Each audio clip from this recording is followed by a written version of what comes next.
Welcome to Nightlight. Step away from the mainstream and gather around as we enlighten the world and our realities and travel this cosmic journey we call life. Join us as we share with you and provide that beacon that can guide us all to a better way. Explore with us as we examine a metaphysical montage of spiritual insights, covering everything from the mundane to the magical, UFOs to unicorns, and everything in between. This is a time of awakening, of sharing and evolving, of spreading our wings and soaring on the cosmic breath of creation.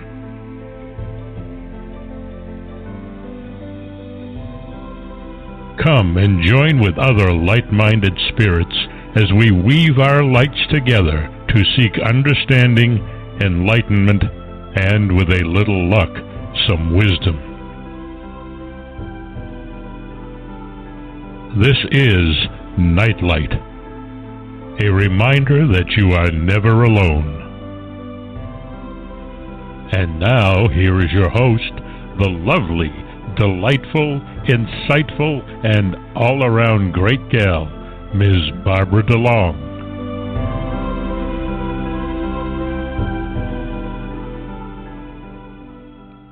Good evening, everybody, and welcome to Nightlight.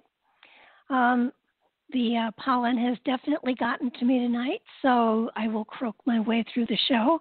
Happily, Michele is in a place that is pollen-free, so her voice is going to be far clearer than mine tonight. If you are interested in getting an astrology reading from Michele, make sure that you have your birth date, time, and place at hand. And if you do want to get a reading and you've called in, make sure you have pressed 1. We've screened a few people, but, there's still room for more. So if you are interested in actually getting a reading, do press 1 so that we know that you want to be called on. Otherwise, we will leave you alone and let you listen in peace and quiet. Well, not too much quiet, hopefully. So, hi, Michele. I'm glad you're here tonight. I am. I can't. You make me laugh, I swear. You have snow and I have sunshine. You have pollen and I have good times. Yeah, when Jeannie points that out about where she is, I call her a dirty word. Sorry. Yeah, we talk every morning, and I'm freezing, and she says, well, it was 75 here today, and it was like, oh, you certainly are a nasty word. And she takes great joy out of being called a nasty word, and I'm afraid almost the entire year, she's the one that gets called a nasty word every now and then, and it's very infrequently, but it does happen. I actually have the better weather, but not too often. So tell me something. The stars have to be doing something really weird because weird stuff is going on. Oh, yeah, they are. So Mars is out of bounds. That's kind of it doesn't happen very often. Mercury is retrograde, Mars is out of bounds, and everybody else is kind of moving along. So, being Mars out of bounds can make people do reckless things. You can think it's okay to pass when it isn't. And you can find yourself charging into events or saying things that you wouldn't otherwise ever consider saying. So you have to be more cautious when Mars is out of bounds. But if you're a person who's very, very, pulled back, it could be a great thing for you. It'll push you forward. So, but if you're somebody who tends to be outgoing, you may want to pull yourself back a little because you find yourself doing things that might not be the wisest. So that element is there. Doing and or saying. Yes, absolutely. Saying definitely. Oh, it depends on what it's activating in your chart, and that's, of course, the rest of the story. But it is out of bounds right now, and Mercury, of course, is retrograde, and it's retrograde in Aries, so that doesn't slow Mercury down. It just kind of pushes it forward, but it makes you dig into the past in more of an aggressive way than you normally would. So you may find people coming out of the past who are people who have been, well, outgoing, athletic. They could be people who are aggressive. You could just find yourself meeting the climber that you've always wanted to meet, the hiker that you've always wanted to meet. So, or someone that you used to hike with, suddenly you find them. Well, it holds true, because I know Jeannie's sister-in-law passed away, and we recently have been going through her house and trying to distribute stuff and everything, and it brings up memories for me of people from my past that have gone, before. And after working with her on her sister-in-law's house, I came home after a week of grubbing down there saying, I must declutter.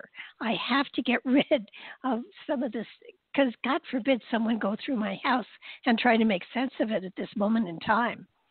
Oh, so, Lord, those thoughts go through my head. I have sun in the eighth house, so every time it gets activated, it's like, if I die tomorrow, what's going to happen? Oh my God, someone's going to have such a hard time. My poor husband. And I just think all those thoughts about I should really get rid of everything. That's the Aquarian name. It's I have Aquarian rising, so I have some of that too. But I have hopes that the grandchildren will have interest in some of the things that I have, brought forward in the family. So, yeah. I don't know. I saved my wedding dress for quite a while, and then I finally said, you know what, I'm done. I'm just going to give it away to somebody who could use it, and I did. And then, lo and behold, my nephew has a little baby girl, and he says, Aunt Michele, you had such a beautiful wedding dress. And I said to him, Michael, it's gone.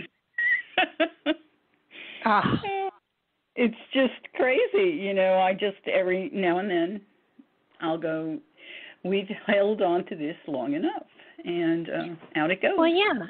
It's funny, because I've got stuff that goes back 3 and 4 or 5 generations in the family. So, I can really screw my son up by leaving it to my grandchildren, on their marriages, so that they will split it up when one of them gets married, and he'll have to store it all. Oh my Lord! Oh yeah. We all have our experiences, but as we get older, I'm an artist, so as well as being a writer and an astrologer and having had a bookstore, so I have a lot of stuff, and I always think it'd be so much easier if you had a regular job and didn't do all these. No, I think you get to a certain time in your life, and in some ways they sort of define you of what you've achieved and what you've become and everything else. And I think, in another 10 years, I'll take a look around and say, oh, screw this, and I will most probably then I'll pack it all up and leave it to them. But we have to get going, because we've got a good line here of people, so we should be able to keep cranking for the whole 2 hours. So we've got Donna on the line. Hi, Donna. How you doing tonight? Oh, thank you. I hope you feel better. I feel fine. I just sound crappy. Oh, you sound fine. Well, Donna, what can we do for you? Give us your data, and we can go forward. All right, sure. My birthday is April 22nd, 1954. I was born at 2:50 p.m. in Flushing, Long Island. 2:50 p.m. So you like afternoons? You like the sunshine? I do, but I'm in California now, but we've had kind of overcast days these last couple days. Please. But I love the sunshine.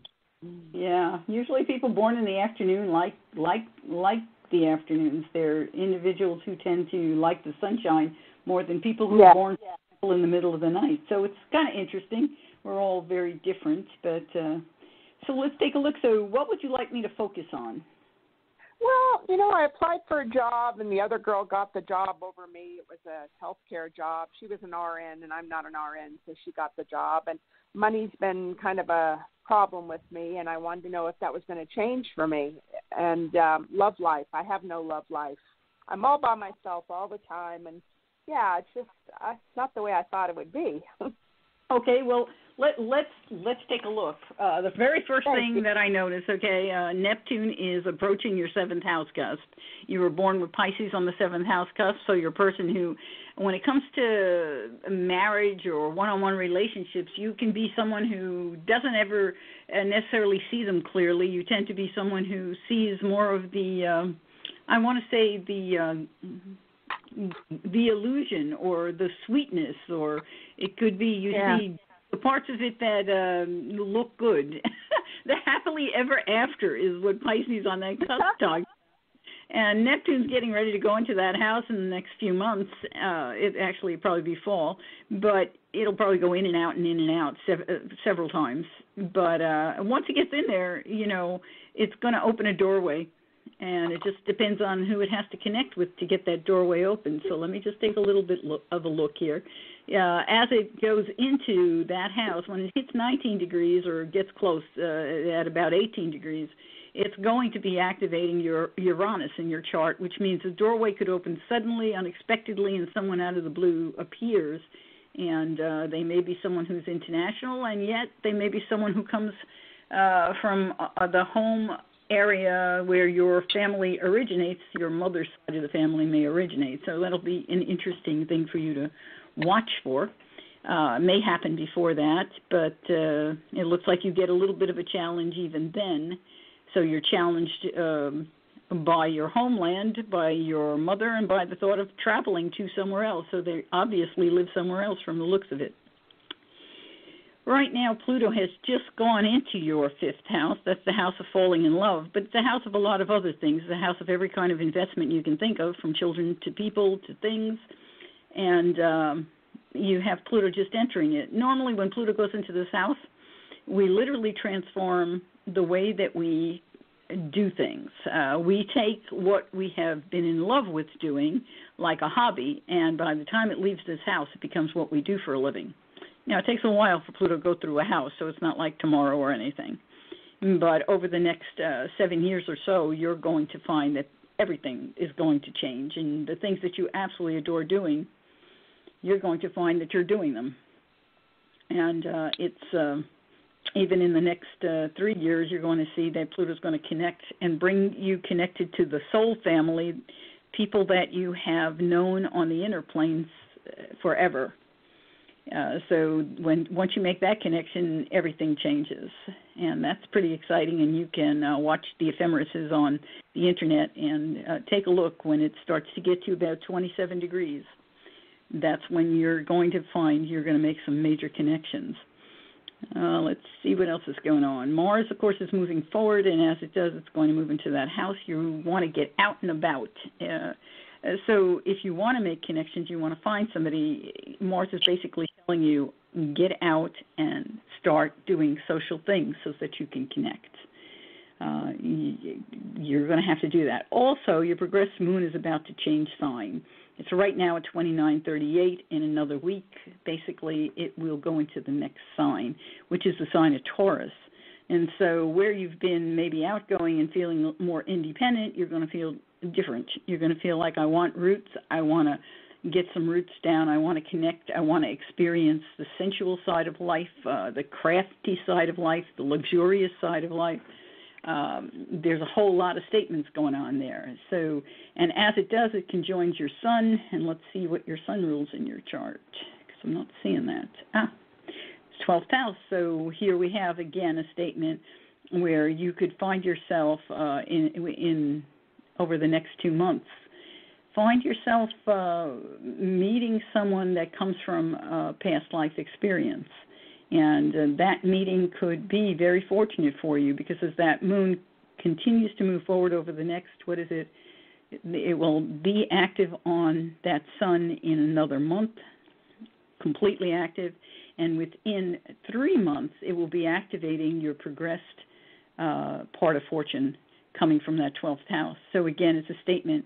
You have a doorway opening up where you could connect with someone that will be someone from a past life or from past connections. Family connections is what the statement is. And when we say family, I want you to think broadly because over lifetimes we can marry, we could be friends with, we could have children, we could have a husband, a wife, whatever, an aunt and uncle, and we interchange a lot of different parts is what I'm trying to say. So you have some doorways opening. I'd say make sure to allow yourself to connect. As far as the workplace, let's see what we've got here. Your midheaven's 15, Gemini. So you have air signs on all of your working or ways of making money, all of those houses. You must be very good at communicating. That's major communication when we see that. And that can make for a person who might be a counselor, a consultant, even a salesman. But your sun is progressed into Cancer. Jupiter is in Cancer. They're all in your house of career, along with the South Node and Mercury. So you have maybe focusing on anything that has to do with nurturing others, which, of course, nursing would be one of those things. But it can also be other things. So just think in a wider orb if you're not absolutely wanting to do something in nursing. You have a wider orb with that. Jupiter is in this house, and you were born with it in this house and Gemini. So think in terms of communication. I don't know what you're doing right now, but you did say nurse, and I see things that can say nurse, but I also see things that say massage therapist and a person who works in any kind of a care situation where you're a teacher. You teach in some manner, whether it's communication, counseling, mediation. There's a whole lot of statements, but you activate people's ideas. And so you want to kind of put all of that together and see what you come up with. Options in terms of you maybe activating a good job coming up. Jupiter right now is at 22. It's in retrograde in Scorpio, and so it's really not super helpful right now. It's not going to go all the way back. And where it's been, it's in what we call a quincunx action to your natal Jupiter, so it's not helpful at all. It's like I'm in, I'm out, I don't know, I'm coming and going, you're not sure. And it causes a lot of stress. Let's see if it's going to activate your Mercury. It is, as it continues to move back. Let me just move this forward a little bit and see if we're going to make a contact. Because if it does, there's a doorway opening up for you here pretty shortly, and that would be nice, huh? So second, we'll move forward like a month and see where we're at. And moving forward a month, there we are. We are in contact. So your progressed Mercury is retrograde, Jupiter in the sky is retrograde, and Jupiter starts to make contact with your progressed Mercury, and Mercury rules your midheaven. So there's a doorway, and it's through some form of communication or contract that's going to allow you to get in that door. Let's see if we can narrow that down a little more. Can come through a friend, can come through, it's going to sound strange, but it could actually come to your door. So whether that's through a phone call or someone actually coming to your door, a piece of mail coming in the door, or through the Internet, because that's so at home. So just think in terms of those things and see what opens up for you, because you probably you have to open the door. With the trine, we still have to take action. It's not just handed to you. Yeah, Michelle, we got to move on.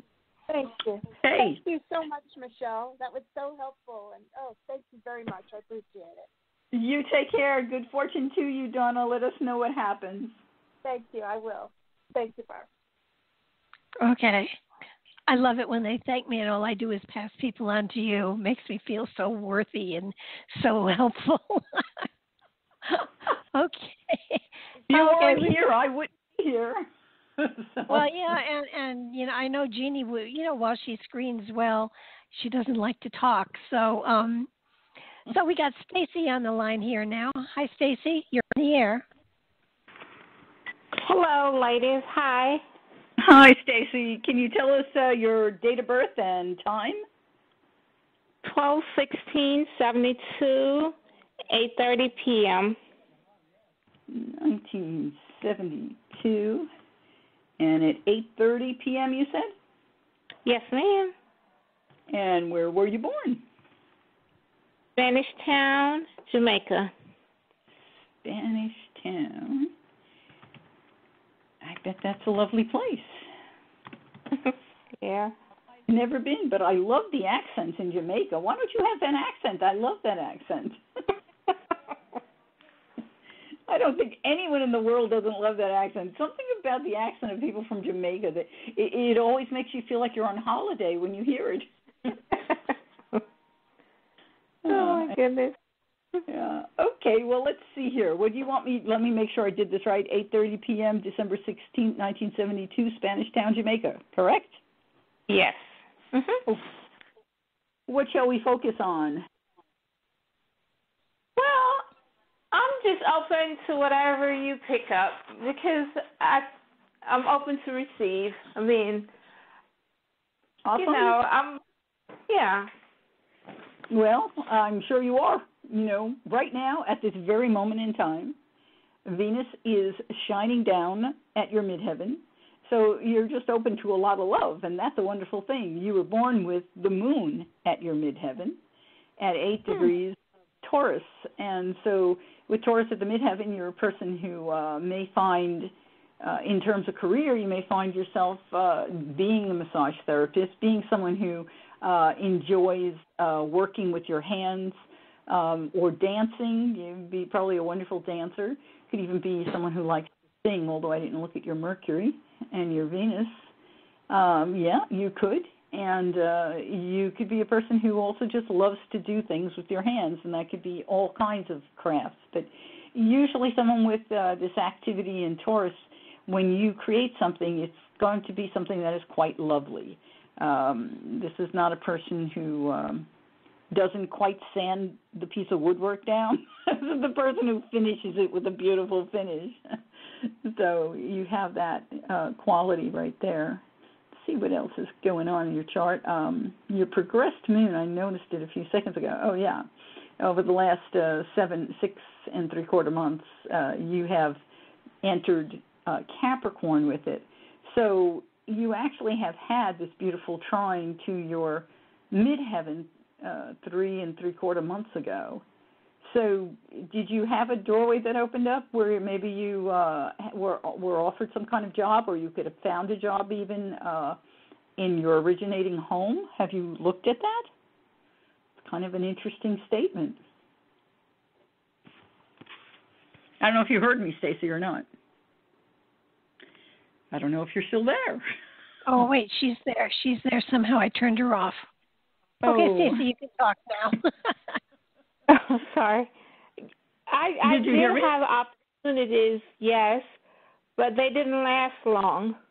Ah, so Uranus came in and knocked them out, huh? Yeah, Mm-hmm. Saturn right now has also moved over that area. So if another doorway does open, because it's still possible that it could, because there is a beautiful trine between Saturn and the moon, it may come from someone who is older, or some kind of company or group that might be involved with the government, or with a service organization, or just a very well established business. So there is a doorway there that could still open and might happen sooner than you think, because in the next few days, Venus is going to activate that combination.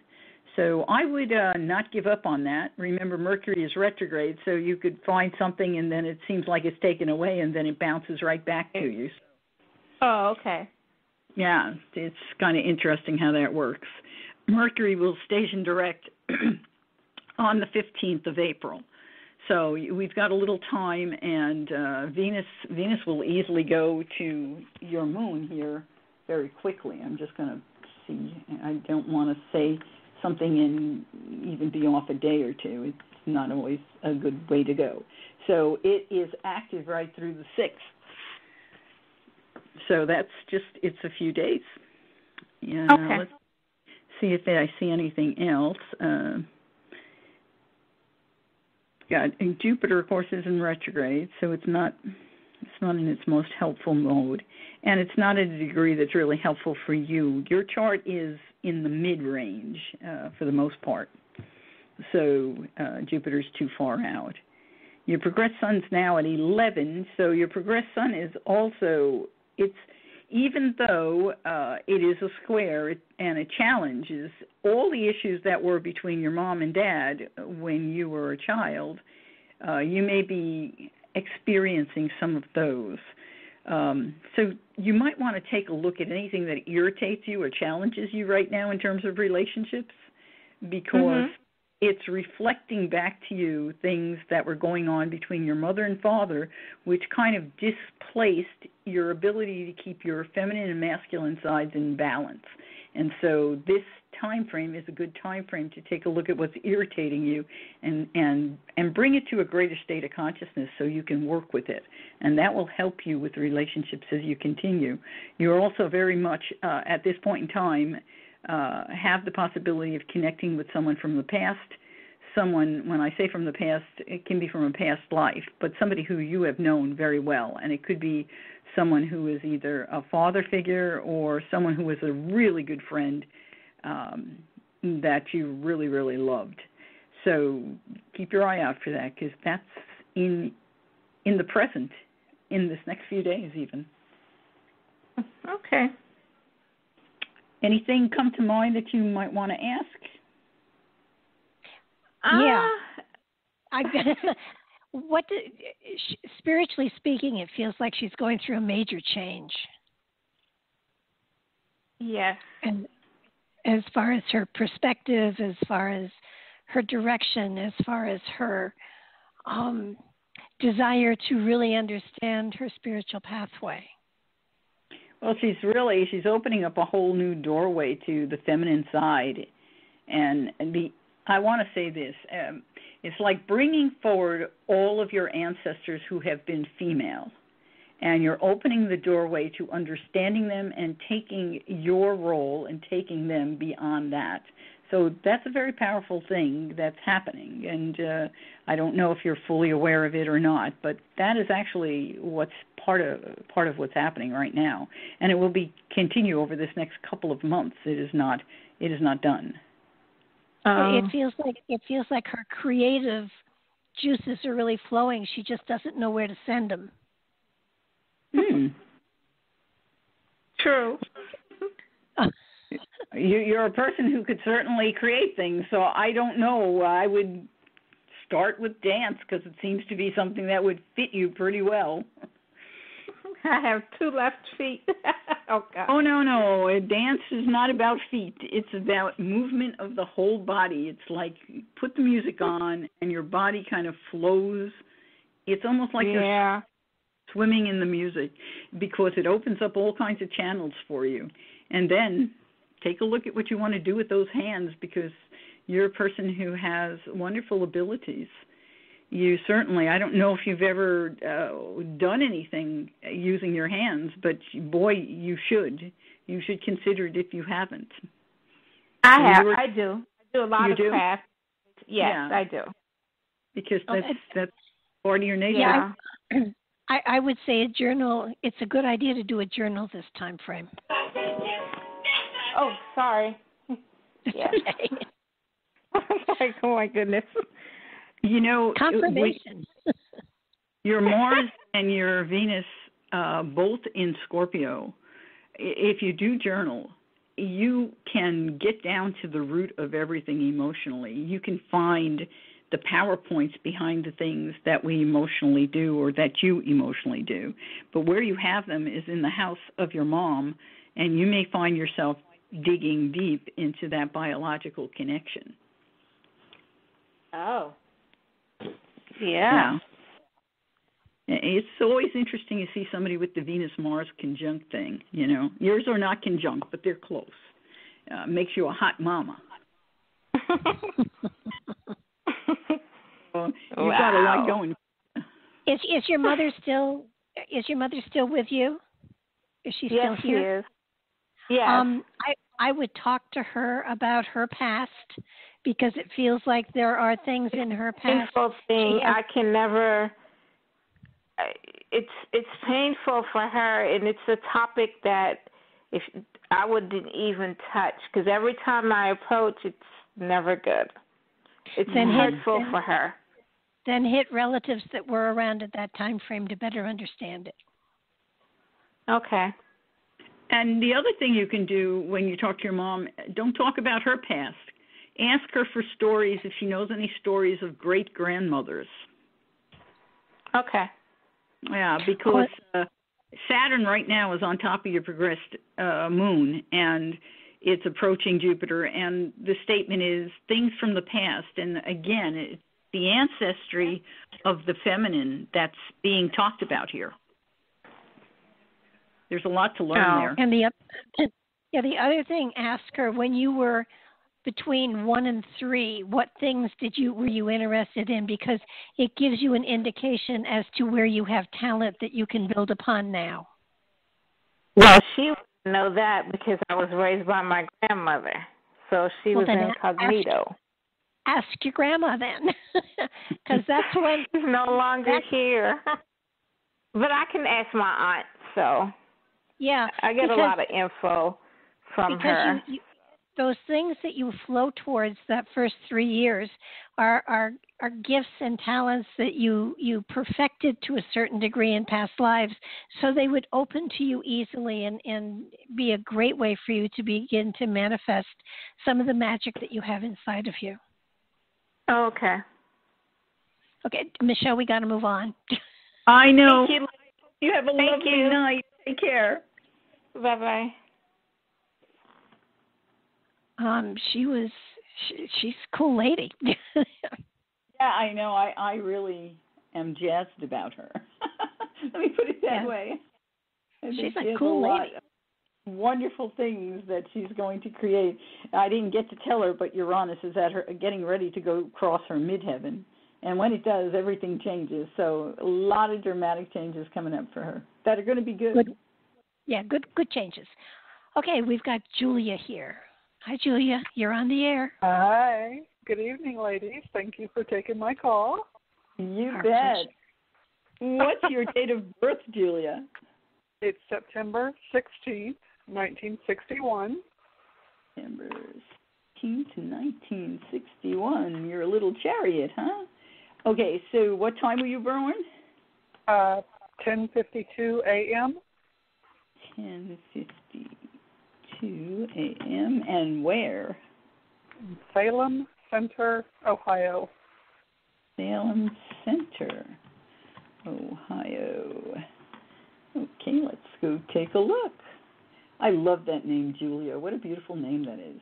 Well, thank you. Appreciate that. I've had it for a while. Yeah, I'm sure, but you know,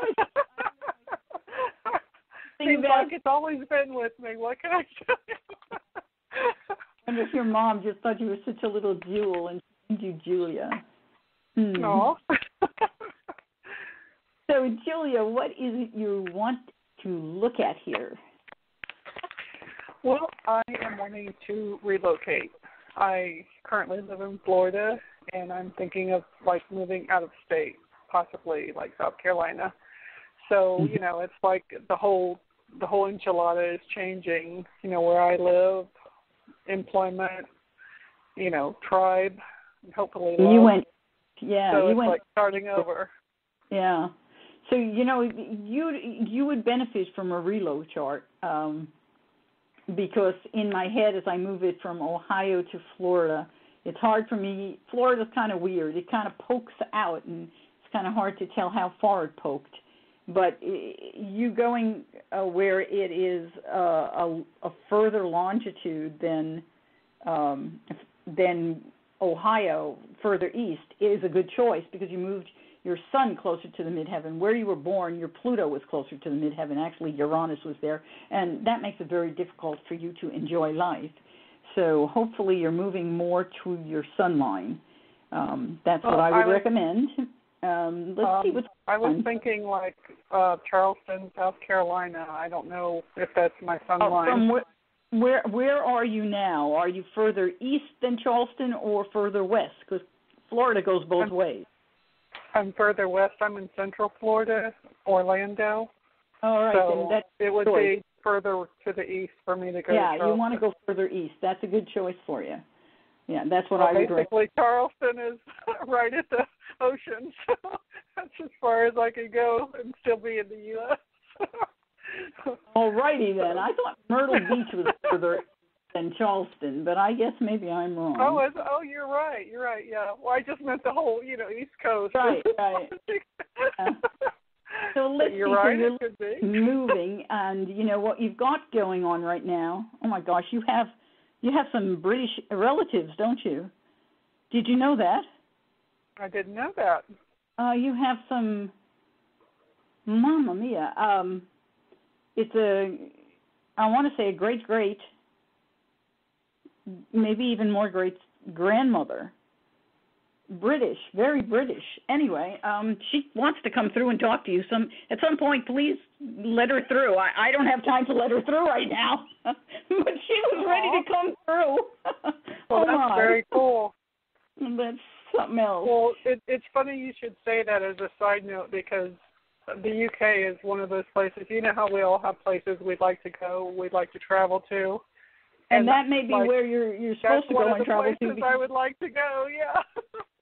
Well, there may be something more there for you. That may be why she wants to come through to tell you come home. Yeah, and I like Regency era romances and stuff like that. So yeah, that's very appealing to me. So that's cool. Anyway, she really wants to talk to you. Well, but that's very cool. Yeah. Sometimes it is for others, but not always for me. At any rate, sorry. I can't get what I'm trying to do done when they come in. So, but right now, Jupiter is applying to your sun, your progressed sun, and making a sextile to your natal sun. So this is like a really nice opportunity for you to open a doorway in terms of career. That will be something that gives you something more that you want. It will be something that is more expansive than you've done before, and at the same time, it should be fun for you. It's more.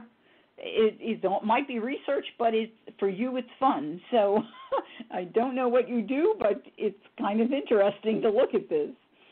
And let's see, movement, though. A lot of the time we have Jupiter active in movement. But right now what you have is you don't have anything stopping you from moving, so you can. Neptune is in this house, your fourth house, but it's not interfering in any way. And it's really just a matter of choosing is what I'm seeing. Uranus right now is making a fantastic trine to your midheaven. So there we go again. Wow. This is your opportunity, and you might want to take a trip. If you have the money to take it, I'd consider doing it now because there's an opportunity here for you to go, and this looks like your father's property, father's homeland, rather than your mother's, but I would look into that if I were you because the doorway is open right now. Uranus making that trine could also open a door, again, not just to move, but a good workplace, sudden, unexpected opportunity in terms of work. You should consider looking overseas. Wow. Well, I said east, and that's even further east. Yeah, that's definitely further east. Well, the thing is, you go east enough, that would be like an 8-hour trip. You're going to get your progressed moon up to your midheaven. It's going to make you really comfortable. You have Saturn and Jupiter. Yeah, you have Saturn and Jupiter together. So Saturn's in rulership, so it's not a negative placement of Saturn, and it works really well with your Sun. It's in a fantastic trine to your Sun. So if you move to a place that has Saturn and Jupiter at the midheaven, you should do just fine there. And that's probably about right, doing it in my head and all, because I do relocation, but most people don't do it in their head like I do. Is there like a best time for it, or is it now, or? Yeah, now is a great time, but, what will happen again, Uranus isn't going to, Uranus will go back and probably will come back at this, I don't know that it'll make the connection where Jupiter is also making the connection right now. So, but Jupiter is retrograde, and it will go forward this fall, so it will activate again. So you'll have more than one activation, that's for sure. Okay. Well, so, that's good to know. You know, Uranus is going to move into Taurus coming up May the 15th. And when it does, it will be making a trine to your progressed Uranus. So you have this kind of a wide doorway from now right through the beginning of May, or even the middle of. And it's a whirlwind because Uranus, you were born with it midheaven, and now it's in your progressed into your 10th house.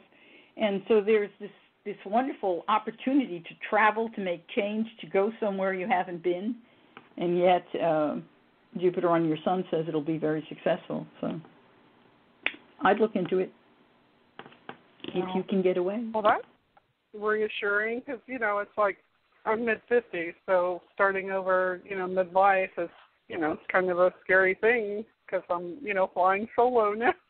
So, yeah, well, that's just the idea of, you know, all these big changes. Like, that's the best. Can I do this? Yeah, it's the best time for you to do it, though. Wow. The doorway is, you're in a revolving door. You can go out any side you want. Oh, wow. So go for it. Is there any indication of love anywhere in my chart? Let's see here.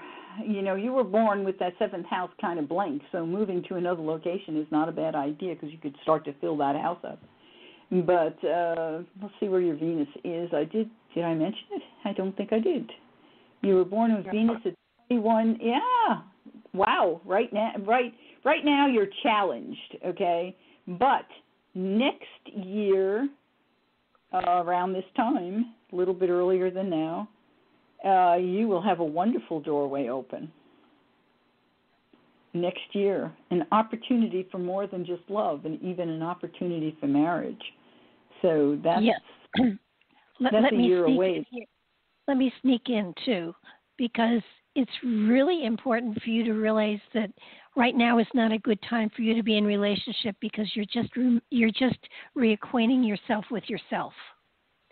And until you really, you know, have a really good idea as to who you are and know that you deserve the best and that you are going to wait for the best and not settle for less than you deserve, and until you're really secure within that kind of philosophy, you're going to kind of be attracting people that are not sure about themselves too, and you want someone who is just all together and ready to go. And let me tell you, when Jupiter gets, next year, Jupiter will be in Sag. And when it is, it's going to activate your Mars, your Mercury, and your Venus. All of them are going to be activated by Jupiter. That means whoever it is that's going to come into your world is going to be somebody that really fits. So it's kind of exciting, if you ask me. We don't, you know, Jupiter makes that kind of connection once every 12 years. The connection is going to make this time around. Wow.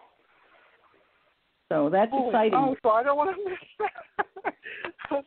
Well, just, you listen to these shows and so many people call asking about love, and it's like, you know, I'm sure you know, Barbara, you have the show, so you hear all the callers asking about love, and it's just, you know, you want to know that it's out there for me again. So.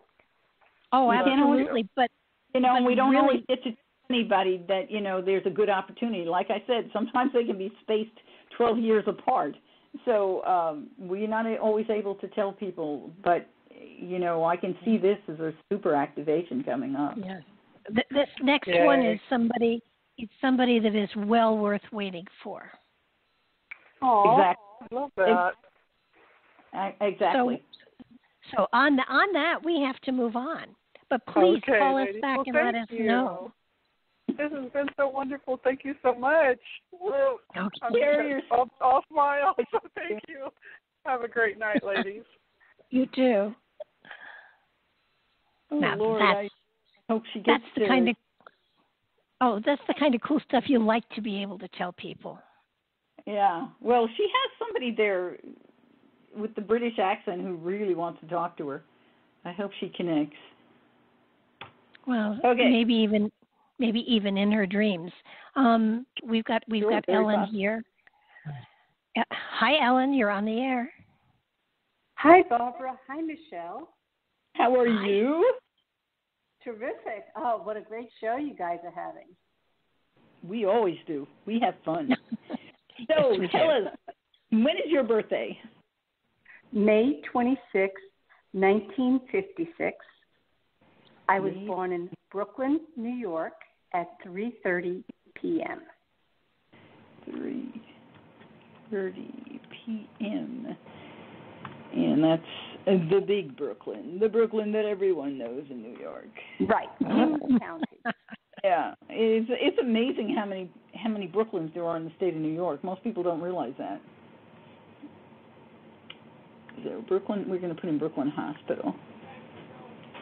And we'll go forward from there. Let me get it. And so what do you want us to focus on? Is there anything in particular?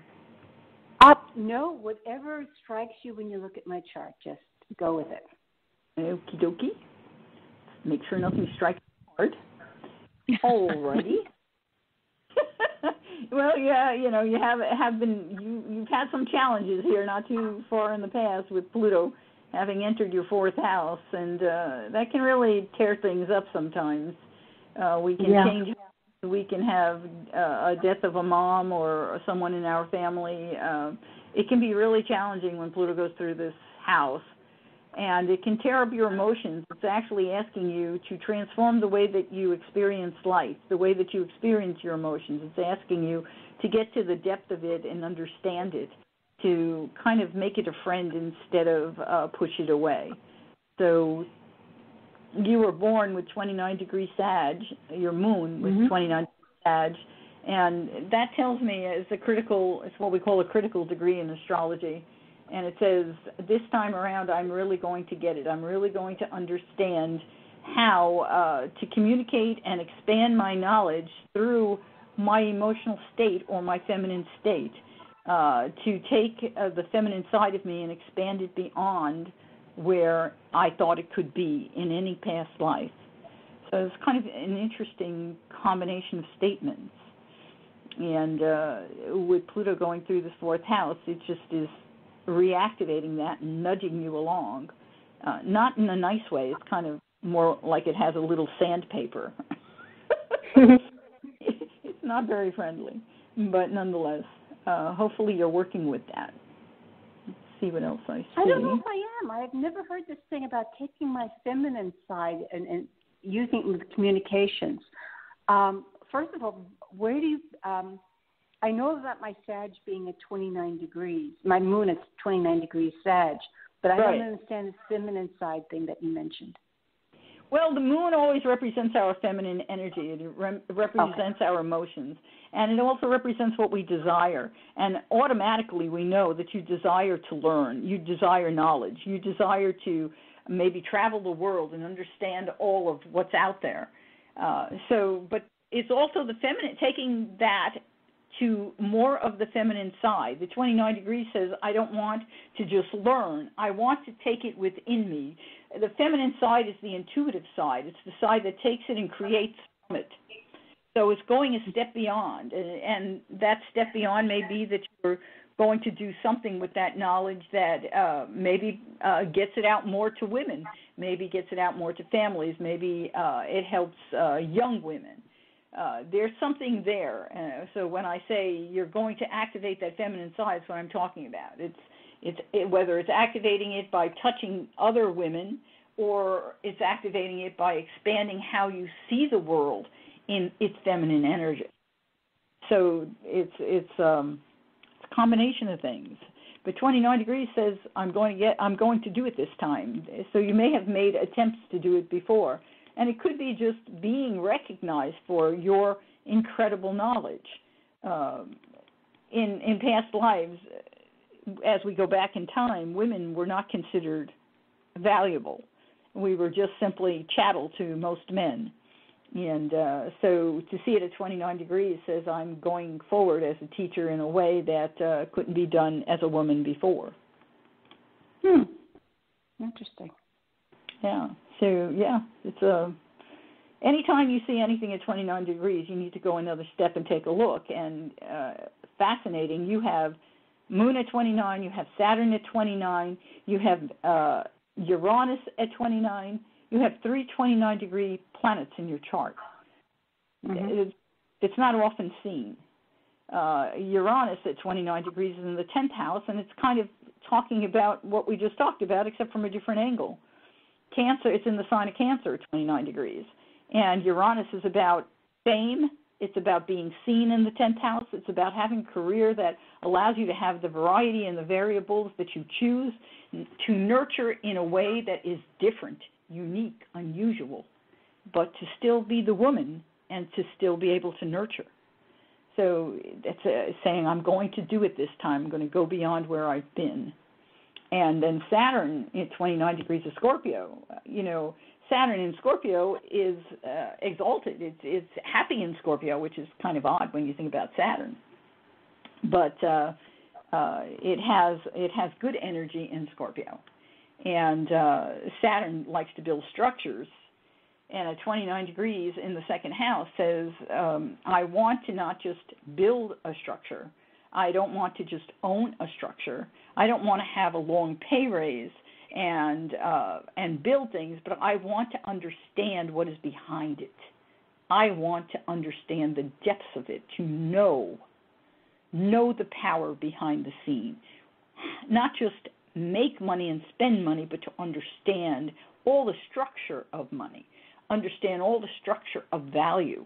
Where is the real power in all of this? So you're kind of taking it apart in order to go a step beyond it. Does that make sense to you? Yeah, I'm really listening. I can see some of the themes in my life coming through in what you're saying. We are fascinating, but I mean, you having three planets in 29 degrees, those are the planets you really need to talk to, because you're making a very clear statement. The soul that you are says, I will take this beyond anywhere it's been. I am going a step beyond. And then you have Chiron at 11 degrees, and that, of course, is a master number. And Chiron is the planet of where we're most wounded. As a result of that wound, we will heal ourselves and then be able to heal others who have the same wound. And you have that in Aquarius, and it's in the 4th house.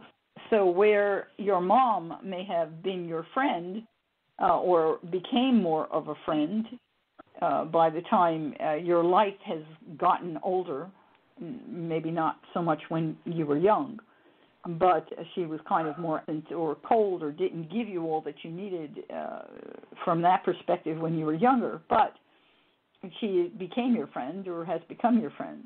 But there is a wound there in that friendship. There is an emotional wound that you have to take a step beyond to understand what friendship really is, to go beyond just the top conversation, but take it to a deeper level, and to master the way that we are friends, and the way that we might befriend our emotions, and the way that we might befriend our biological connections to mother or females. So a lot of interesting statements, and those statements are being activated even as we speak, because the South Node right now is traveling over this Chiron. So wherever the South Node travels, people from past, emotions from the past, and even talents from the past can come forward. And we may find ourselves connecting with soul family as this South Node travels over this Chiron. It would be either friends who have wounded you in the past or friends who helped you get past the wound. So you should look and see what friends you have around you. Who is showing up in your world? Okay. You mentioned my mother. Well, actually, my mother died when I was young, just 13. So does that influence or affect what you said? Well, it certainly has an influence in your world, but it doesn't necessarily influence what I said, because you could still find a way to become friendly with your mother even though she's not in a physical body. Okay. You know, it's all in our mind how we look at things. You know, you may have been looking at her as having been a person who was absent from your life for so long, and so she was not there. But now you may be looking at her in other ways because you become more aware of who she was and what she did in life. And remember, you're carrying her genes. So befriend her, you befriend the genes that are in your body. It's kind of an interesting thing when you look beyond just the physical way that we look at things. And I always think that's the way to go. Sounds interesting. Is there anything coming up in the next month or couple of months that I should be aware of? I don't know if I have enough time to tell you whatever I see, but I'm going to take it because I don't. We really have to move on. In it now. But the raspy voice is saying we have to move on. Yeah, that's what I kind of figured. I'll say one thing to you. Neptune is about to make a lovely trine to your progressed part of fortune. So some doorway may open up for you that may be in the area of service or in the workplace or through the workplace. That will, or even in terms of health, it could be a doorway of opportunity in terms of health. That will make you feel more nurtured and make you feel more whole. So. Wonderful. Okay. Thank you, Michele, and thank you, Barbara. Thank you for calling. Take care now. You too. Bye-bye. Okay. We've got Corrine here. Hi, Corrine. How are you doing? Hi, Barbara. How are you? I'm croaking. Only like a frog. Only like a frog. Yeah, just my voice, not my body. You know, I have to say, this show is so interesting because it's just such a wonderful array of information that you're able to get from people's birthdays. And just such an interesting subject, and I just love listening to it. Okay, so my birthday, Michele, is 2/15/66, and I was born at 11:43 a.m. in Springfield, Massachusetts. Okie dokie. I have February the 15th, 1966, 11:43 a.m., Springfield, Mass. Yeah. Okay, let's take a look and see what we see. So you have a lot of activity going on in one of the houses. So tell me, what is it that you're curious about? You know, I'm embarrassed to say. It's like...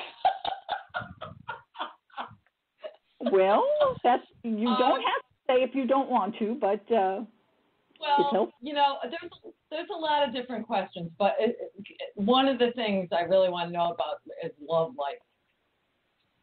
Okay, well, let's take a look. There's the little frog in the corner.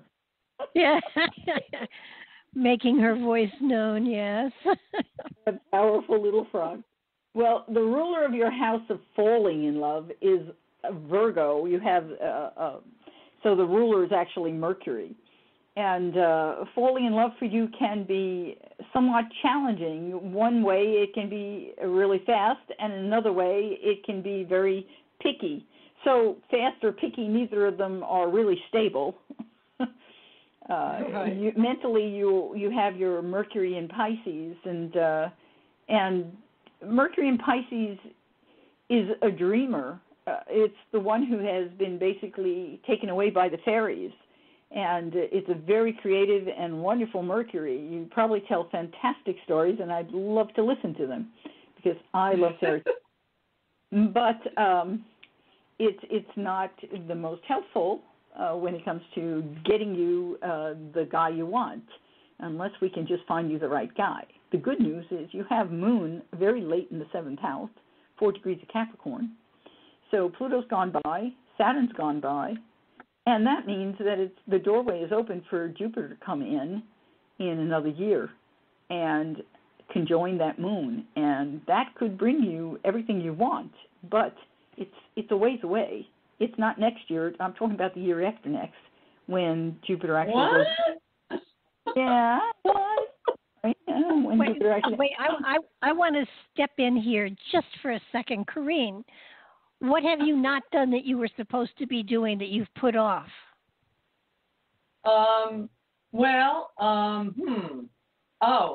Well, besides writing more, a lot of other things too. I don't know what the only thing I see standing in your way is you. You've promised to do things that you haven't done, so the universe is saying, all right, when you get around to finishing up these things you said you were going to do, we'll give you what you want, but not until. Well, I got to tell you, there is also another doorway that I hadn't noticed, and I am now noticing. As Jupiter goes a little bit later in sign, not now because it's going retrograde, it's going to have to turn around and go back, so it's going to be early fall, late September, somewhere in there, when it goes forward again, and it will go rapidly once it goes forward. It will activate your natal Venus, and Jupiter rules your house of marriage. So there could be a doorway here that opens up, and maybe when I said you could have something fantastic happening 2 years away, that 2 years might be a marriage where you actually move in with someone, because when Jupiter is on the moon, we can, and in that house, of course, it's the rule of your house of marriage, you could actually marry and move into a house together. So, wow. So there is this doorway coming up. Do you want me to go forward? Let me see if I can just go forward and I can capture that doorway for you real fast. Okay, thank you. Art in computers. We love them. Okay, here we go. It starts to get active around October. And now I have to move it 2 weeks because it's going to go really fast. I know how fast this little guy can start going when he decides to go forward. And your Venus is 28. So here it is at 26. And it's making direct contact on October the 20th. It begins its serious contact with your Venus, and it continues until it will cross it, and it won't go back. So, look at this. This is awesome. Right zone, you've got October the 28th. That's just before Halloween. You have Jupiter and Mercury working together, that Venus. So somebody can talk to you, and it's interesting because they're in that sign of Scorpio. They're coming through the house of service and the house of the workplace. So it could be a party at your workplace. It could be at a service organization where you do some kind of charity work. There's something here, and when that sextile is there, you'd be talking about all kinds of interesting things. And so the doorway opens here, and I would certainly, that's your big doorway right there, and it comes to a close around the Halloween. There's your door. Okay. Take advantage of it. Good. Don't decide to go to sleep on that day, okay? You've got to go take advantage of things when they open. Otherwise, you've got a long wait for it to come around again. So on October 28th, get my butt out there, right? You betcha. Okay. I would start on the 27th and go to the 30th. Yeah, well, actually, I was 2 days before. I didn't say just I said the 28th looked fantastic because Mercury was also in action. But you should start a few days before. Whatever the day was I gave you was the first one, which I don't remember. I talk too fast and I don't pay attention. I have to pay attention to what I'm looking at. Sorry, but I thought I said October 20th, didn't I? Yes, I did. Okay, I went back to, I said October 20th was where to start. Okay, we'll go the day before and a couple days after. Don't just hinge it on one day. No. I'll do the whole week. It sounds good.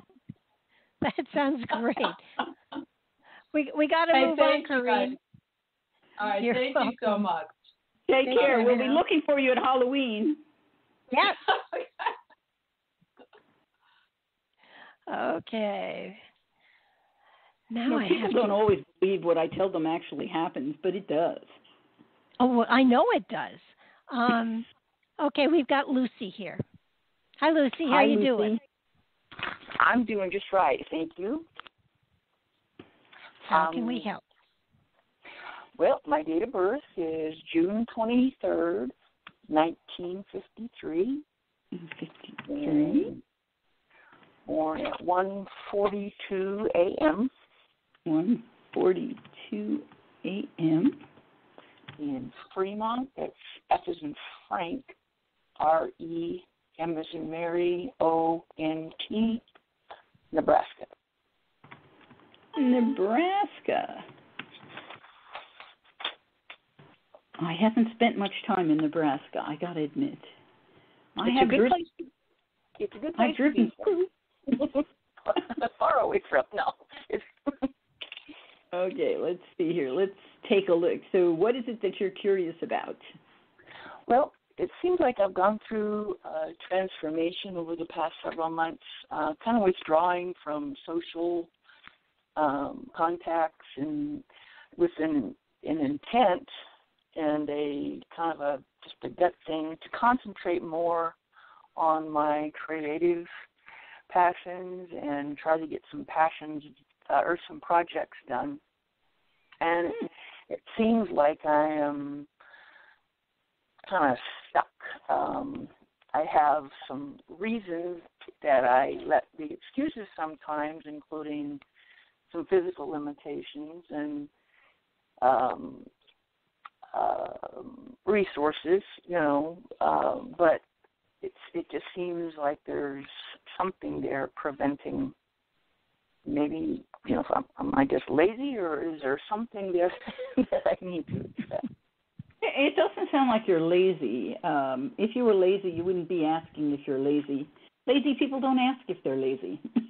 Yeah, and I've been, very productive and resourceful in my past. Yeah. Well, I have a lot of chronic pain, which can limit you, but at the same time, it seems like it goes beyond that. So. Yeah. Well, Pluto has gone over your midheaven, and so that, that causes a lot of transformation, like you said, in your life, and it is just now starting to leave the Chiron. You have Chiron at the midheaven. And Chiron is where, of course, we are most wounded, and as a result of the wound, we heal ourselves and then go forward. And it's in Capricorn, right there at the midheaven. It's like no one could miss the wound you have because it is presently available for everyone to see. So for you to work on it is for you to really create a strong discipline, and it sounds to me like that is what you have been doing your whole life, working that discipline so that you can step beyond this. The wound can be a wound where you were not given the structure that you needed growing up. The wound could be there was an absence of those who would be there to really teach you or give you the security you needed. Maybe not the word teach, more about security. So that's been a challenge for you, and it's like a part of you would probably want to hide it, but it's right there. Everyone can see it. So, I say, when everyone can see it, you embrace it is always the best thing to do and go from there. But you have major challenges that you were born with. So with Pluto having gone over this area with these challenges you were born with, it's not surprising that you might feel almost burnt out. That's what Pluto tends to do. It kind of burns you out. So I wouldn't say you're lazy at all. I would say you're a person who does your very best at climbing. You try very hard to get to where you want to go. When we're born with powerful squares like you have Saturn and you have Neptune making a square to that Chiron and, of course, to your midheaven, it means that you're constantly challenged to take another step, challenged by people who are older than you, challenged by people in positions of authority, challenged and for you to always maintain the peace and keep balance. And so this hasn't been an easy game, this life. And on top of that, you have Uranus in opposition to that Chiron, and your progressed has moved on a little bit, which is good. But that says that when things change really fast, when something, and it may have been that as a child you didn't always have the same home because Uranus is there where it's so close to that fourth house cusp, things may have changed too rapidly for you. And that's never good, for children to have to move around. So, but can that be a not physical move, but a major change in home life? Absolutely. It's a disruption of some kind that doesn't allow you the super comfort you need to just sleep at night. Gotcha. You don't feel super comfortable. The stability is missing. When we have Uranus, we're never comfortable. That makes total sense. Yeah. Unless you're traveling and you're over at Disneyland, then you don't have to be comfortable. But in life, we'd like it to be in a more comfortable spot. Right now, your progressed Venus is on top of your natal Mercury. So, boy, this is a time for you to really take time and love yourself. That's only going to be there for a year. But this is your time to really, it's almost like a statement of, I will love you, mind. I will love my being. And I will nurture you, and I will nurture you emotionally. And if you would take the time, perhaps, to record what your feelings are, whether it's in a journal or on a recorder, you don't have to share it. It's not. There are no requirements here of that, but it could be very helpful for you to be able to look at it and acknowledge it, or listen again and acknowledge it. Is what I'm saying. It's kind of like your inner being. If you let yourself just kind of flow. So you don't control the things you say. We have this censor that we develop from childhood that stops us from saying things that, that wouldn't be right. That wouldn't be right. But we're talking about you releasing your emotions, so say whatever comes up. And don't worry, you're not going to hurt or damage anyone. If you have the right people around you, they understand. If you don't have anyone around you and you just do it with your dog or cat, they understand. So just say whatever comes up and then take a look. And that will help you to become more whole. But, till Pluto moves on and till Venus moves to its next space, I'd say the key element right now, what Spirit is saying, is it's time for you to take time to relax and love yourself. That is what you're doing. And whatever else comes up in the interim, embrace what it is. Take a look at it and embrace it. But this is not a time for you to say, I'm procrastinating. No, Spirit is basically telling you, this is your time to relax. You get a whole year. Don't waste it, okay? Take the year. Awesome. It's good to know that that's there. Yes. And it's clearly there, okay? One other question. Is this a good time, or should I make the effort to reestablish a relationship with a relative that I've been estranged from?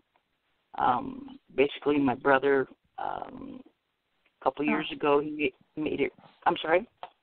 Okay, yeah, no, keep going. You're giving me... a couple years ago, he made it real clear that we were in very different places from a point of view from how we respect people, somewhat political, but just in general philosophy. I'd say definitely, because, again, this Venus is on top of Mercury, and Mercury represents your brother.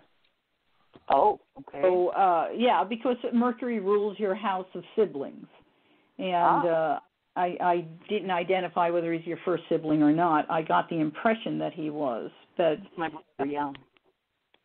And so having Venus right on top of Mercury says that I have the opportunity now to really focus on loving my brother, focus on the love of it.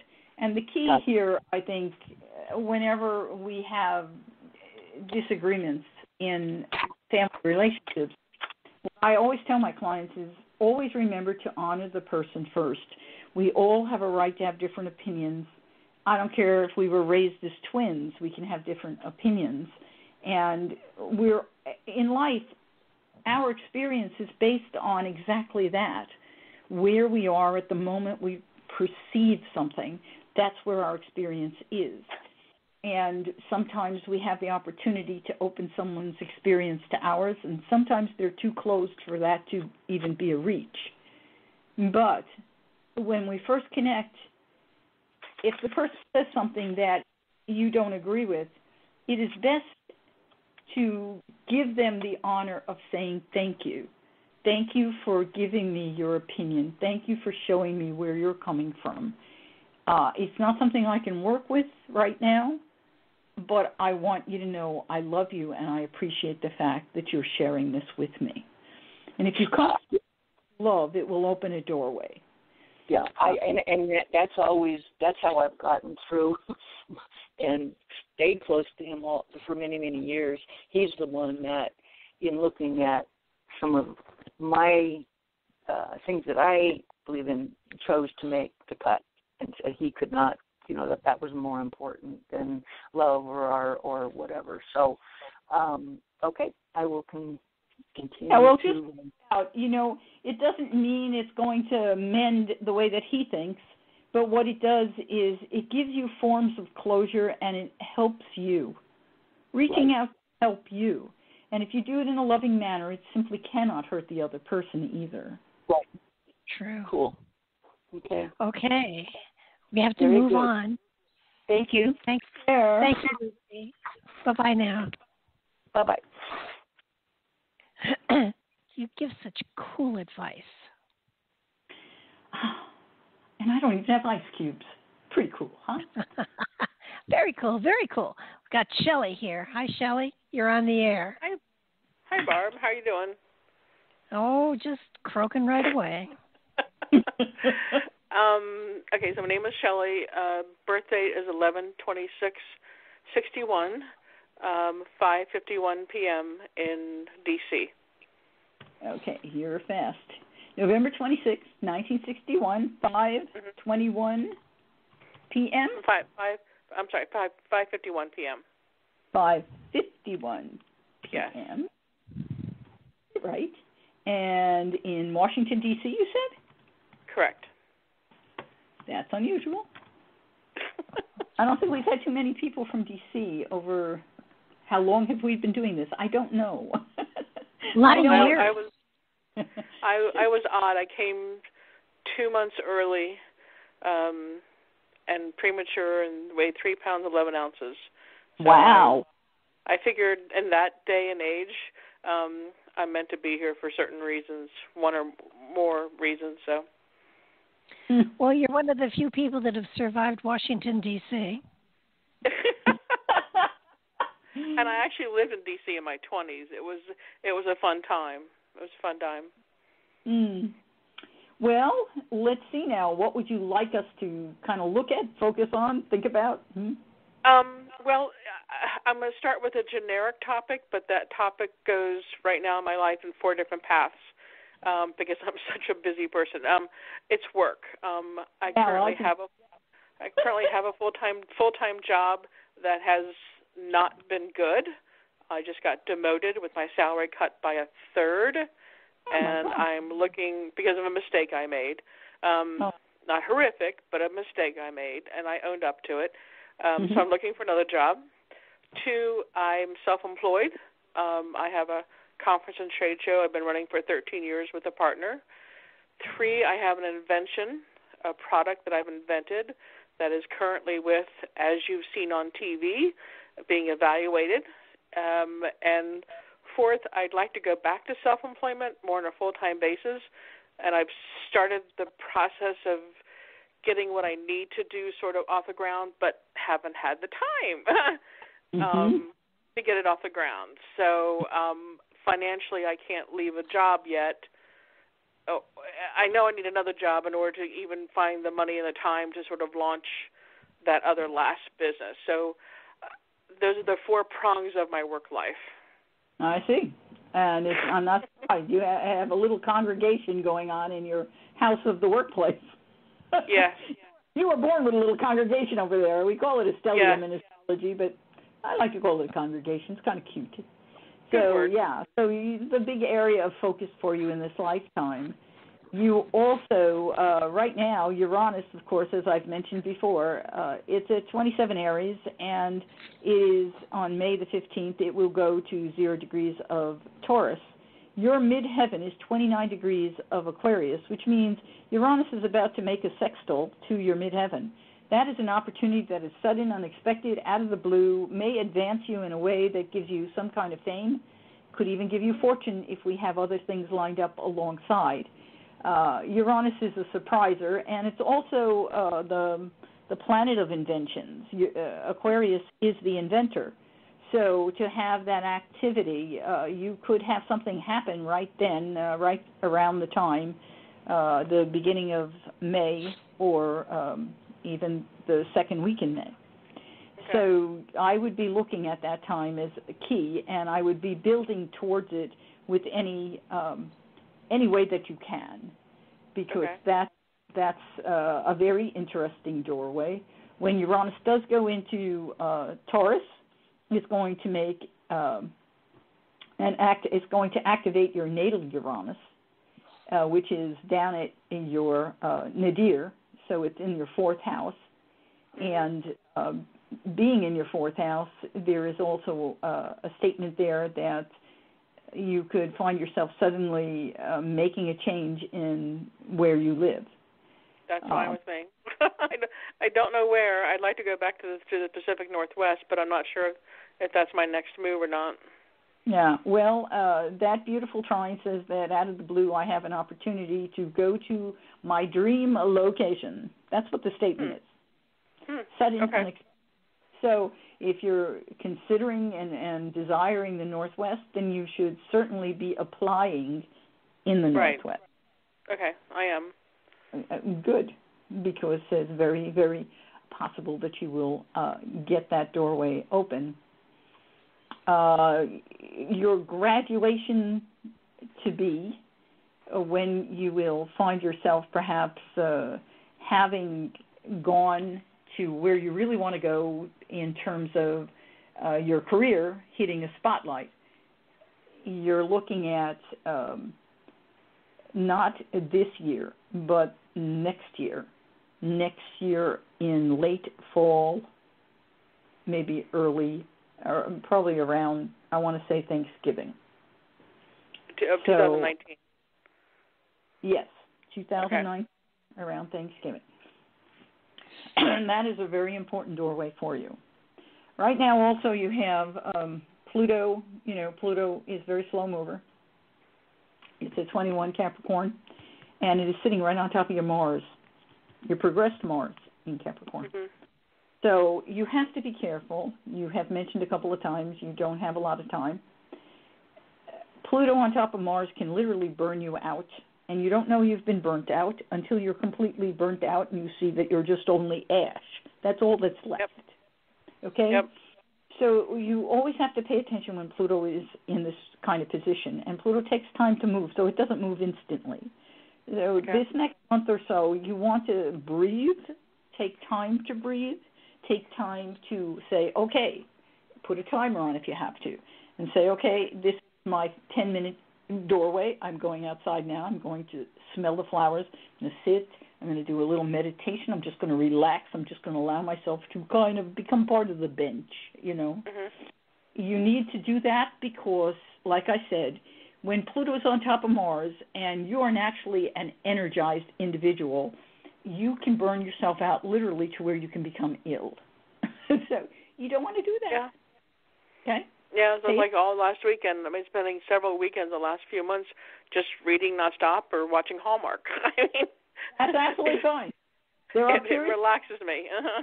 There are periods of time in everyone's life where we need to do that, and unfortunately most of us, because we're women, and we were trained to put away the dishes, wash the dishes, put on the table, blah, you know, the whole thing that we're trained to do, that we have to do everything, and then we get to go to bed. We can feel guilty when we're sitting there doing what we call nothing. Mm-hmm. everyone who is listening to my voice, please understand that when you are sitting doing nothing, you are actually doing something. You are not ever doing nothing. What you are doing is opening a doorway for the greater part of who you are to come through and revitalize your entire being and download information that you couldn't get otherwise. Okay? I like the way you said it. It makes a lot of sense.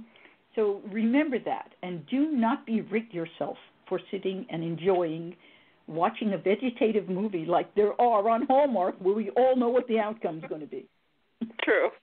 But they're entertaining. So yeah, enjoy. There are periods of time in our lives where we need to do these things, and in your case, it's very important, because otherwise, like I said, you're going to look around and find out you're all ashes. We don't want you to. Okay? Understood. Yeah, and you got Pluto going two ways. It's not just on top of your Mars, on top of your progressed Mars in the 8th, but it's also it's activating a hard square from the progressed Pluto to your natal Mars. So you've got it in two directions. You absolutely must take time, because your natal Mars is in your house of health. It is the ruler of your house of health. And to have Pluto making that square, you're asking for trouble. You're asking for it. And it's going to take another year before that Pluto moves out of the way. So please listen to what I said, and don't let us hear that you did anything that you shouldn't have done, so that you got sick. Well, it also makes me think that fourth thing that I was talking about and starting my own business again, it's like, Shelley, you really don't have the time. I mean, with my invention, I only do so much with it right now because I want to license it. I don't have the energy or the time or the money to devote in getting it off the ground. You have Jupiter rising in your chart, so relax, okay? Yes. A year from now, you've got an opportunity that will open up. A year from now, Pluto will have moved out of the way. Yeah. So right now is my time to find a new job versus the one I currently have, which is pretty toxic. So. So sounds go like a plan. And definitely bless that job that's toxic as you do it, because remember, those who call into this program, and there are many, many people listening who don't call in, they're lights. You're individuals who are looking to expand your states of consciousness. So you are lights. And when you work in a space where Spirit has opened a door for you to go in, they need a light in that location. The fact that you're aware that it's toxic is just more proof that they need that light there. So please take your job and realize, I am just here to pour love. So go in, do a good job, and don't think of it as toxic. Think of it as your doorway to pour love, because this is where Spirit wants you right now. So always be cause in your life. Don't allow other people's opinions become your world. Be cause in your life, which means choose how you think and choose how you respond. Don't react. If you make that choice when you walk in the door, it will not be as toxic as it used to be. Okay. That's a good thought. Very true. We have to move on, Shelley. Okay, that's sorry. Fine. That's fine. It's okay. All right. Thank you very much. Take care now. Bye-bye. Bye-bye. Okay, we've got Patty here, patiently waiting. Hi, Patty. Hi. Thank you. I'm enjoying this. Us too. So what is your date of birth, Patty? My date of birth is January 7th, 1955. I was born at 5:15 p.m. in Chicago. Okie dokie. Are you still in that area, or you're not? I get a feeling you're not. Well, I'm around the area. Okay. Chicago, Illinois. Let's go. There are a lot of dynamic things going on in Chicago.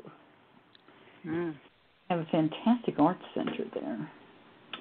Okay, so now what do you want me to focus on? You have all kinds of lovely things going on in your chart. Well, yes, many changes, but I'm in the process of trying to refinance 2 mortgages. Okay, so we're looking at 8th house information here. You want to refi. Let's see. Uranus and Saturn both rule that, and since you're born with Saturn as one of your powerhouses here, let's see what we've got going. You know, you have Sun sextile Saturn natally in your chart. That's a really positive statement for someone who needs to do a refi. Let's see if we've got activation. We do, because Jupiter is retrograde right now and is basically facing your Saturn. And as we get closer and closer, it becomes more aligned with it. So that is a very good thing. And there's probably going to be a key day. Gotta go forward a little bit. Give me a minute here. You just go forward. Here it is at 19, that sweet little devil. Let's go a little further. And here it is at 15. That's what we were looking for. So we want to go a few days in the other direction, and we should find what I am after. So we have a period of time here. I'm going to pull all of it up for you. From about the May the 10th, and it, probably more active than, that'll work. So around May the 10th until it becomes exact on May, is it still May? Nope, June. Until about June the 1st. That is a period of time where if we have other planets who will be also helpful, you have activation of that 8th house cusp by Jupiter, which says there may be a gift or a doorway opening for a refi that will give you what you want, especially if it has to do with property or an investment of property. So I think you're going to do fine. You're natally already set for it. Natally, you have nothing that's trying to stop you. So that's always excellent. And Jupiter, of course, hitting that point is an additional bonus. And let me just see if anybody else is working with you. Saturn is also retrograde, and it's applying to your north node. So I'll ask this question. Is there someone that you have done business with before? It could be a bank. It could be a mortgage broker. It could be an older person that you know who has lots of money, who maybe you've met through either a service business or through or a service organization or through work, that you have always felt there was a connection. If that rings any bells, that would be a person I would talk to and ask them to give you a lead. And you might just say, I was wondering, I feel like you have a lot of knowledge. Is it possible that you know somebody who is a mortgage broker or someone who might be interested in refinancing something? Because I'm kind of looking around and was wondering, and for some reason I just thought you might know something. My nephew used to work in mortgages. Very surprised that they will know.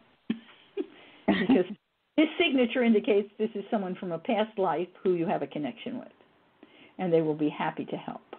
And they may be the person with the money. I don't know. But I'm always careful how I approach. Okay. So you might want to give that a try. And that's a possibility. You also have this nice thing that's going to happen when Saturn goes forward again. It's going to activate your progressed Mars, and your progressed Mars has to do with investments. So again, there's an opportunity here, and it looks like it comes either through your workplace, a health-related thing, a service-related thing, or your career.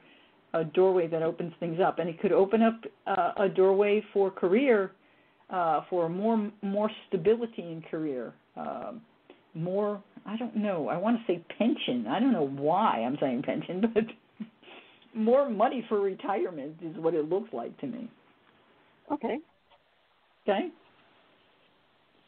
Does it? Do you see anything about like my abilities to?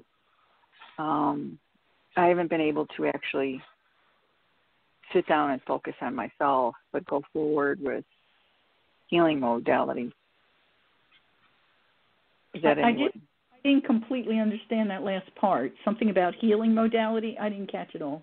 It's me going forth with that. I've kind of been always busy with other people. So you're looking at something that would be healing modality for yourself, is what you're saying? Yes. Got it. Okay. Well, one thing that is, it's still a little bit of a ways off.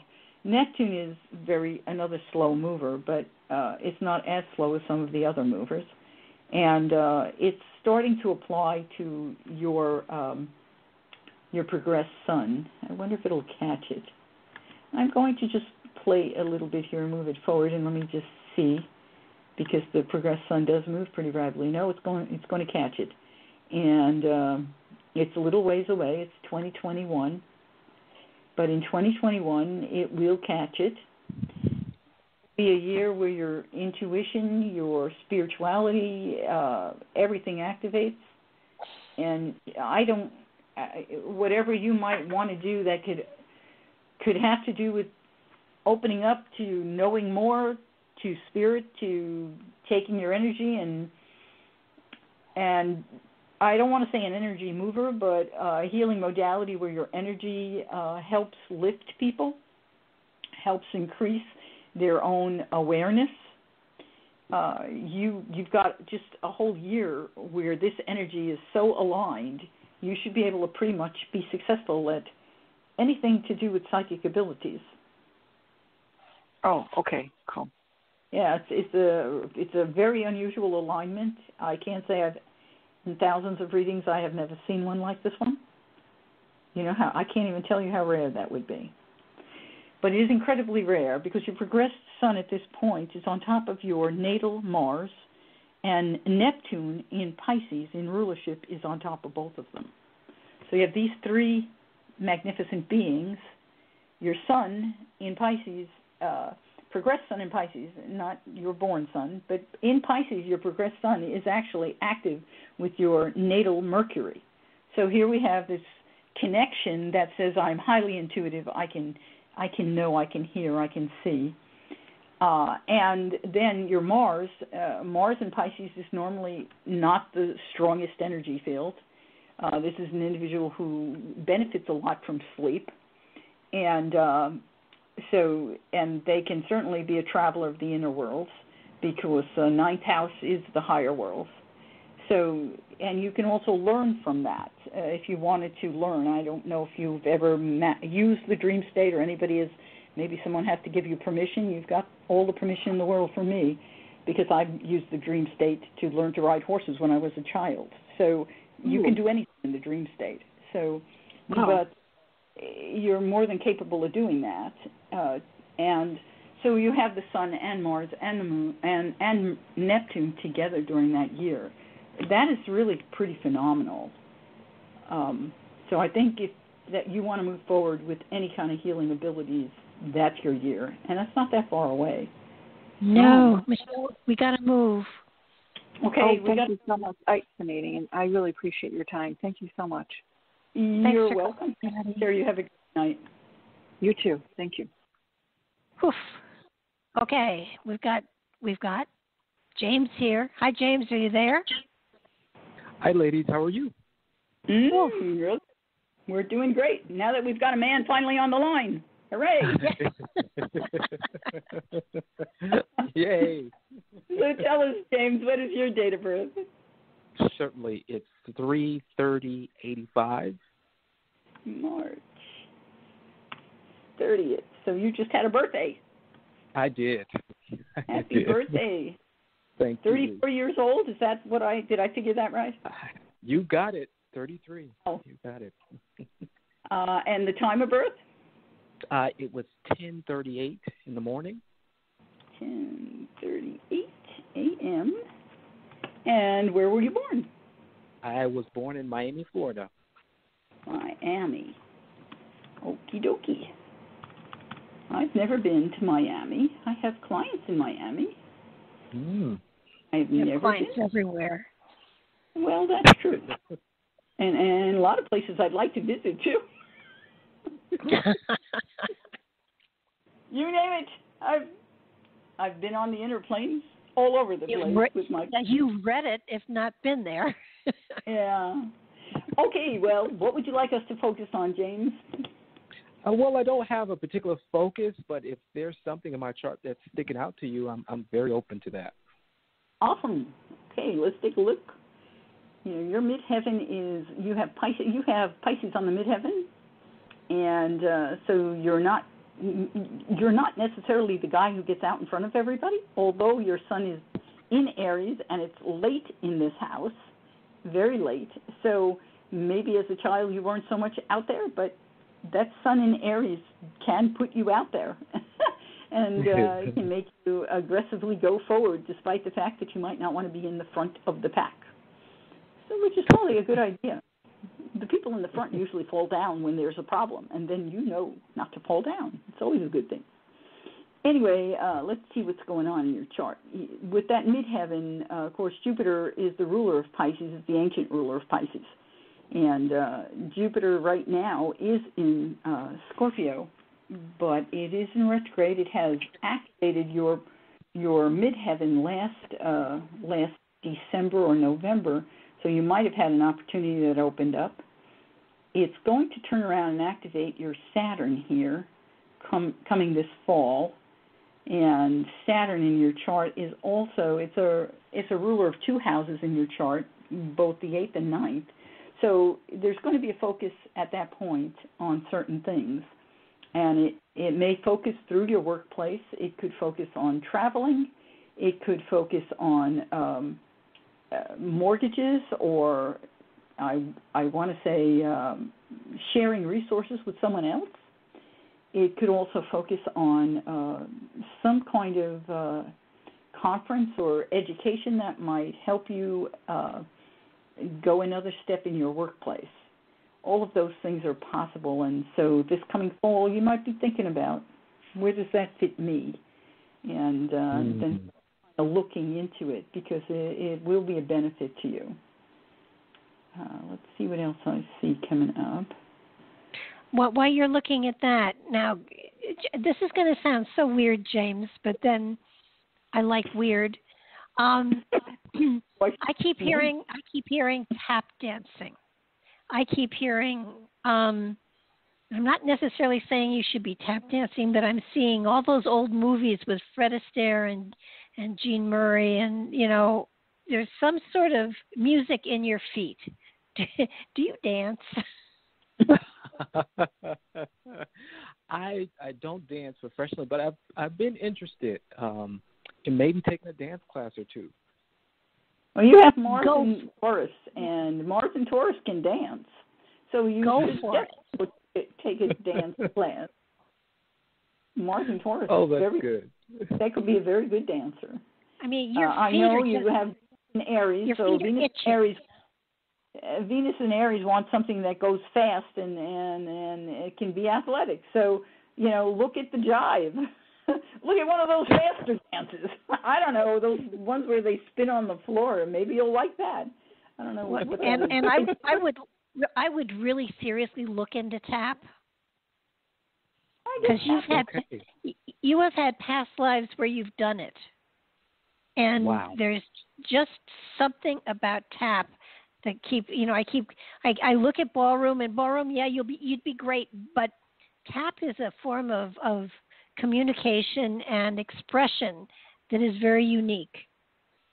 And there's something to be said about that too, because Venus in Aries is metal, and tap shoes have metal on them, so you've got something going there. You woman, you.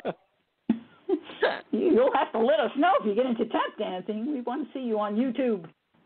That is so, okay, I will. Well, your feet at least. Your feet at least. I love you. You're crazy. I don't know how I ever found Barbara or she found me, but quite the I'm not sure how it happened either. Oh, Lord. So let's see what else is going on. You know, you were born with Pluto in that 5th house. So transformation, that's the house of creativity, and having it in Scorpio, it's in rulership. So you have this powerful energy. There's something about the statement is when you do things creatively, you're very powerful at it. So again, that could be tap because tap takes a little more power than everything else, but you'd probably be very good at it. And what's interesting is your South Node is in this house too, and the South Node is also in Scorpio, which of course is ruled by Mars. And the South Node is about what talents are we bringing from a past life. So, very interesting. Wow. Of course, this could also be someone who makes really amazing arrows with metal heads. So, I'm not going to just leave it with dance. I have some of the other possibilities. You could be someone who might make some very interesting things that are used for surgical work or for military. Oh, but, he's got a past life as a smith, as a blacksmith. That would fit very nicely here. He's got a past life as somebody who made swords and daggers and things like this. This goes back to Rome. And you were famous for your blades because you put magic into them. Oh, wow. I believe that. The Scorpio energy. Yeah. Yeah, that fits. That fits. So you should have a real attraction to that. And all of this house, all the Scorpio energy that's in this house comes through Libra, because Libra is what you have on the outside of the house, which indicates that whatever you create must be beautiful. It can't just be powerful. It must also be beautiful. So you've got a combination of statements here. Very interesting. Wow. Could make his own caps. Don't use bottle caps. Get real taps. Oh, my Lord. You're unbelievable. Thank you. Thank you so much. That was wow. Thank you. Well, your progressed moon is getting ready to go into this 5th house.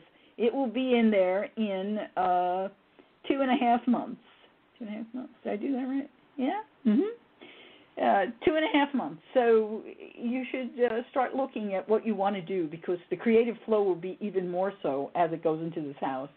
You'll be saying, I really need to do something where I connect with other people, and I'm doing something that is beautiful, it's social, and at the same time, it's going to make me feel fulfilled. So, and it will become more and more as that moon continues. You will have a more powerful intention to make it powerful.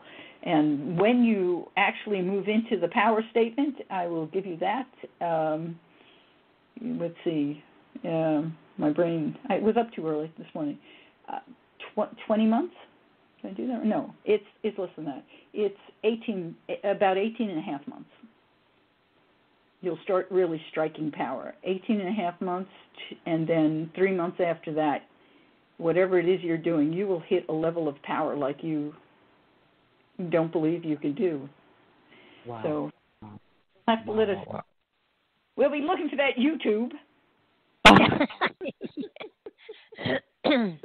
Yep. Thank you, ladies. Thank you. I've never thought about that. Thank you. Thank you. You have a wonderful night, James. You too. Thank you. Good night now. Okay, we're going to try to squeeze in one more. This is going to have to be a quickie, okay? Yeah, I don't know how to do that, but I'll do my best. You got Wendy. Go for it, Wendy. Hello, Wendy. Hello. Hi. We lost her. Guess we did. Well, then we'll try Jessica, but it'll have to be even quicker now. Hi, Jessica, you there? Hi, yes I am. Okay. What's your date of birth, Jessica? We're going to try to rampage this one. It's 11/26/88, and I don't know the time. November 26th, 1988, and she is timeless. Okay, we're going to put you in at noon, because that's what we do as astrologers when we don't know the time. Okay. Well, wait, you've got 9 minutes, but I'm just going to warn both of you that Blog Talk will cut us off at the hour. I won't have any leeway, so we'll go till they stop us. Go on ahead, okay. Michelle. So where were you born, Jessica? Kansas City, Missouri. Kansas City, Missouri. Got it. All right, let's go see what we can find. And what would you like me to look at if I have enough time to look at it, which we don't really know, do we? My love life, someone I was dating, things kind of went south today. Well, don't worry about it. Because usually when things go south in a Mercury retrograde, they come back. Okay. They don't go south for good, usually in Mercury retrograde. They go south so that you can find something out that you didn't otherwise realize. And with Mercury being in Aries, the questions you may want to ask yourself is, they run along the question of, is the person have the same kind of energy as I have? Do they have the same kind of morals as I have?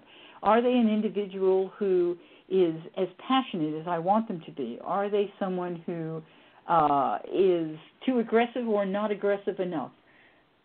Ask those kinds of questions and see what your answers are, because the breakup has to do with some of that. Okay. Okay? You see that, yeah.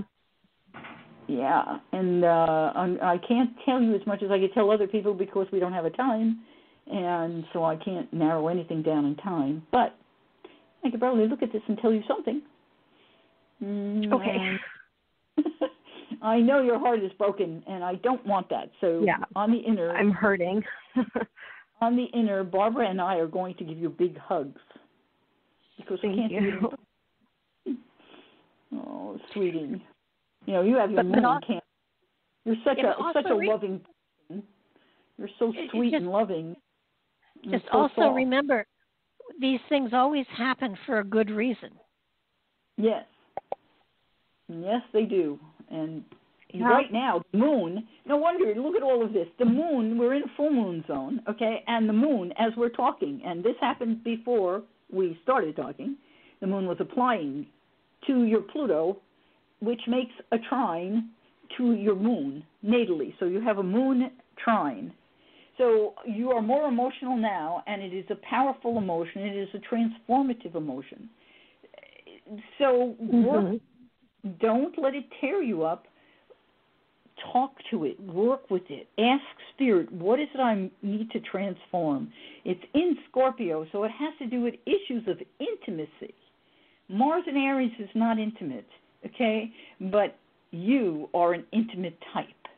So if this man does not know how to be transparent and intimate with you, then he is probably not the right man for you, because you will not change him. He will not become that. So you may want to consider opening the door so Spirit can bring you the person who you can have this fabulous transformation with. So that's what I would say anyway. And it's interesting that it's all in this zone. But that man is more than likely will come back. And if he activates your Pluto as much as your Pluto's being activated now, you really want to take the time to pay attention now as to what it is that you are not suited about him, and not just the things that you are suited to. Because this is your time to find out what you know. And then make a choice. Don't make a choice because Pluto pushed you into it. I have worked with clients who are stuck because of Pluto's energy, and it takes them years to break away. Don't Yeah. let that happen to you. Make sure that this is a person who meets what your real needs are. Okay? So take the time to do that, because we don't want you hurt. Moon in Cancer is so lovely, and we want you to be cared for and loved and nurtured as much as you nurture these others, whether it's a man or because you're that way. So let's see what else I can tell you without my little angel on the other side. She's going to say something. 4 minutes. Hey, I think we got a lot across already. I did pretty good, I thought. You did. You know, this has probably been the best thing that could have happened to you. Step back and take a good, solid look at everything and make sure that it feels like there are parts of this person that you think could be better, but they might change, and they don't ever change. You know, what you see is what you get. Yeah, don't go down that road. Yeah. Don't go down that road. Yeah, you'll be unhappy because you did. I hear you saying everything was perfect except, and those excepts are what become the cancers. Yeah. Right now, you know, your progressed moon is not in a position to really help you out. And that's probably good, because there's a part of you that really desires to shop around, to go out and have fun, to socialize, to connect, to play. That's going to be part of you now for the next, 22 months, excuse me. Actually 21 and a half months to get more exact. So that's what you should be doing during this period, and release and allow yourself to really identify what qualities you want so you can bring them. This man's going to come back, though, and he probably if he doesn't come back right away, he'll be back in the next retrograde. So they always do. And the element of trust is here. I don't think you trust him. It's not that I don't trust him. I mean, the situation is just weird. Like, everything was really good with us. Like, it's been new. Like, we were spending a couple weeks together, and we had just met, and we were spending like weeks together. And then he had to leave for 2 weeks for work, and then to see family and friends back where he's from, because he's not from the state. He just moved here for a job. And while he was gone, he ended up, and we were just dating. We're not in a relationship, but he ended up getting together with someone from his past, and he told me about it, and I got really upset about it. And that's what the whole thing is about. That isn't Mercury retrograde in a nutshell. I don't know what is. Somebody from the past, Mercury retrograde. And what will more than likely happen, since it's a double twist, is that he'll discover that the person from his past is not who he really wants, but instead he wants you, and by the time he comes back for you, you'll realize that he's not what you want. And so the twist will twist on.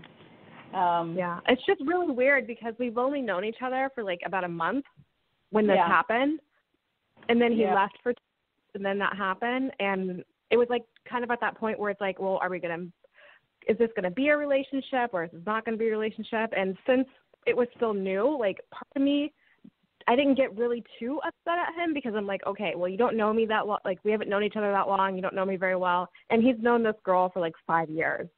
So a little part of me kind of understood, but then at the same time, I was like, well, it kind of sucks to hear. You know? Well, Jessica, I hate to do this to you, but we really only have about 10 seconds left, so we've got to say goodnight. But hang in there. Can I ask when the next retrograde is going to be? The next one? No, I don't even have it in my brain, but hang on a second. 1 second. Can you give me a second, Donna? Oh, no. Wait. Here we go. Here it is. July 25th through August 18th. Okay. So by July, he should be back. Yeah. If not before the end of this one, which isn't over till the 15th. Okay. Oh, Because okay. he didn't even want to leave. I pushed him off. Well, get your grounding and let him have this experience, because then you'll know if he comes back, he was meant to be with you. Right. Okay. All right. Well, thank you, girls. Thanks for calling. Good night now. Yeah, good night. Michele, thank you so much. I think I know we're out of time. I know we are. And I'll go in the kitchen and get time for you. The next time I see you, I'll have more. Okie doke. Fantastic. Good night now. Good night.